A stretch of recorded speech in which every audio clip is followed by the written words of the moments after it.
maybe you're interested in learning how to juggle.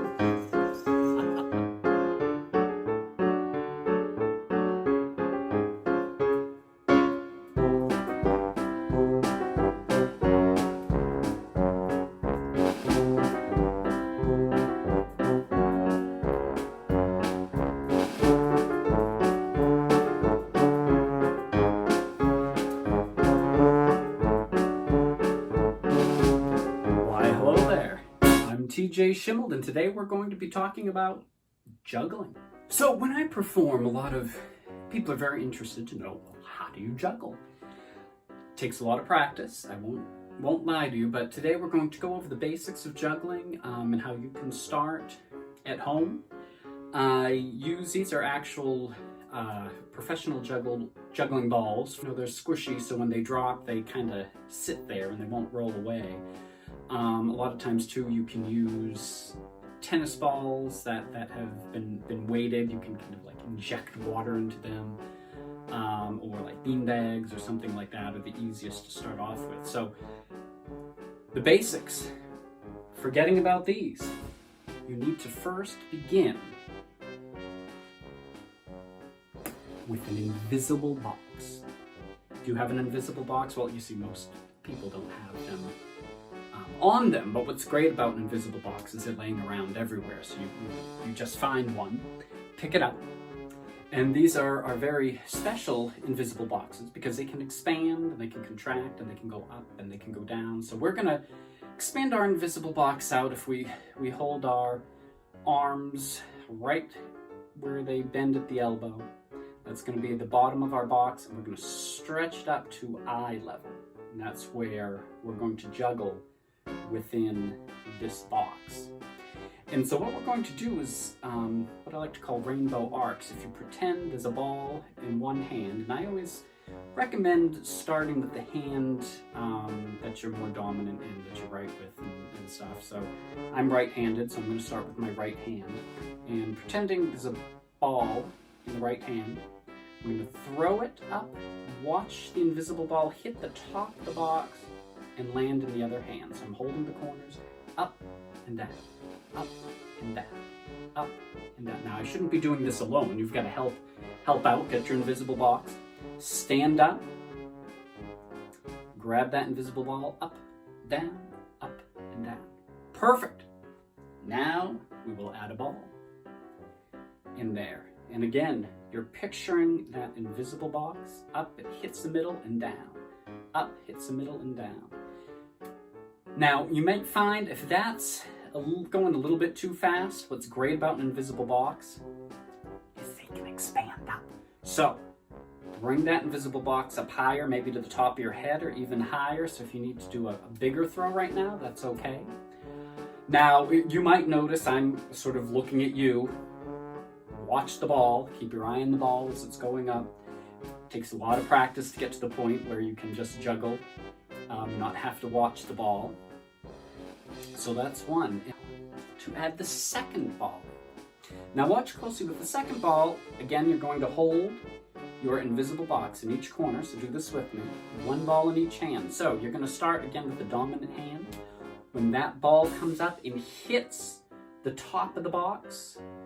Now this time, before our rainbow arcs were right in the middle, we're going to cheat over just a little bit to sort of where your ear would be. So I'm trying to aim for my ear for the rainbow arc. So as one comes up and hits that point, I'm going to throw the other one up to hit that point. So I've got them both on one side, and it's on a count of two. So there's 1, 2, catch, catch. Did you see that? Did you hear it? I dropped. Now I purposefully did that because I am a professional. I would never drop. Well, that's untrue. You see, I like to say, you know, that thing called gravity. It is the law. It will win out. We can only break the law for so long before you get caught. So yes, even professional jugglers will drop, and it's okay. It's okay. Just pick it up and continue on. 1, 2, catch, catch. 1, 2, catch, catch. 1, 2. And so do this a few times. You're going to catch and stop. Now, if you're finding this difficult, 1, 2, 1, 2, go back down. Try that a couple times, go back down to the 1 and get that back down. The other thing to know, I don't even care about catching. If you're having trouble catching them, just do this. Perfect rainbow arc. So as that one goes up, 1, 2, drop, drop, and just let them fall. And you want to make sure they're right down, so you just need to bend down and back up. 1, 2. I find too, a hint, you want to be ideally juggling away from vases and expensive lamps. I suggest juggling over your bed.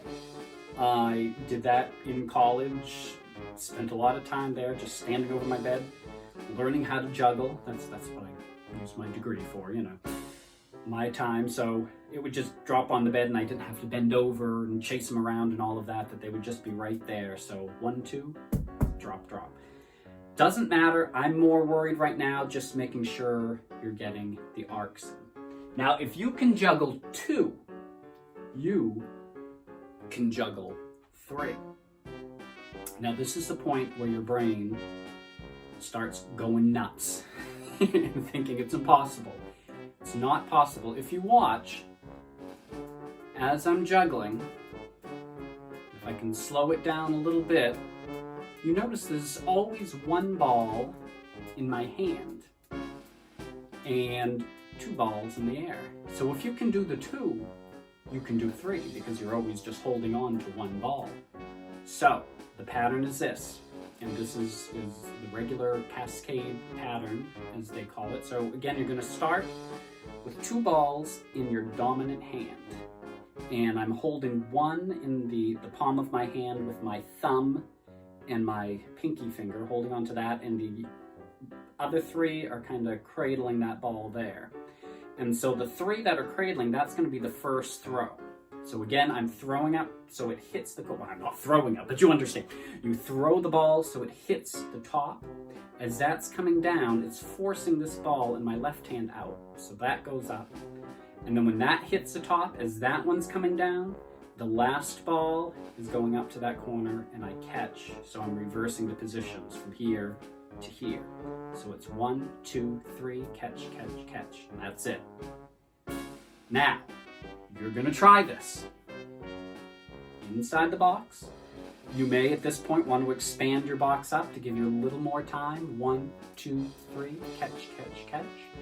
1, 2, 3. And for now, you're just doing catch, catch, catch. 3 catches. If you can't catch, 1, 2, 3, just let them drop. Now you're gonna find something. When you're starting, there's always that panic. One of 2 things always happens when I'm teaching this. 1, 2, you forget to throw the 3rd. It's okay, it happens. Or 1, 2, 3, and that ball goes flying away from you. So to correct that, you can juggle in front of a wall. So that way, if you're throwing away from you, it's just going to hit the wall, not go anywhere. Other correction to that again, 1, 2, 3, just let them drop and you look down and you should have them pretty close to each other on the ground, 2 and 1. 1, 2, 3. 1, 2, 3, catch, catch, catch. Eventually, 1, 2, 3, that last 3rd ball as it's coming down is forcing out the first ball again. So 1, 2, 3. And then you can see how many throws you can do before they go wild and go everywhere. So this is basic juggling. It does take a long time to juggle. For those who are old enough and have seen The Matrix, or those who are too young, go out and rent it, or they don't rent it anymore, do they? Just stream it, find it. The Matrix, there's that moment where Neo, and you may have seen it, where life slows down and the bullets from a gun are just passing and he's able to maneuver around them. That's how I felt the first time I got it, that it seems this, as you're beginning, it's sort of like riding a bike. It begins up here in your mind and you're thinking all about it, and the body's slow. Eventually it moves from the mind down to the body. Once the body has it, it's like riding a bike. That balance, you're thinking about it and you're worried about it, and eventually you're riding without having to think about it. And juggling is the same way. Eventually, the body takes over and you don't have to think about it. I don't have to look at the balls. It just happens. And I can remember distinctly when this first happened. I was at a theater in Massachusetts. I was practicing by myself. The lights were up around in the theater. I was down off the stage in the corner, and I was juggling, and I'm dropping, and I'm picking it up, and I'm trying again, and try. You just keep trying. And there was a moment where I saw one ball go up, and I remember seeing all the colored lights, and it was as if time had stopped. And that ball went up, and it was all the time in the world I had to catch it again. That's what I'm talking about. That's the Neo Matrix moment. It'll happen for you, but it does take dedication and practice. And it becomes a little addiction. It's a wonderful exercise. There's something about that pattern too. It is like when we're running or walking that you get into that zone, and it can be very relaxing, a good exercise. So try it out. Follow us here on Vanishing Wheelchair. Follow us on Facebook as well. Share this with others. Maybe this is something you want to go more in depth in. We will be publishing more and more on our YouTube channel, so you get a taste of different passions and see what sticks for you, and maybe one of these can turn into a full-time job for you. Join us on the journey.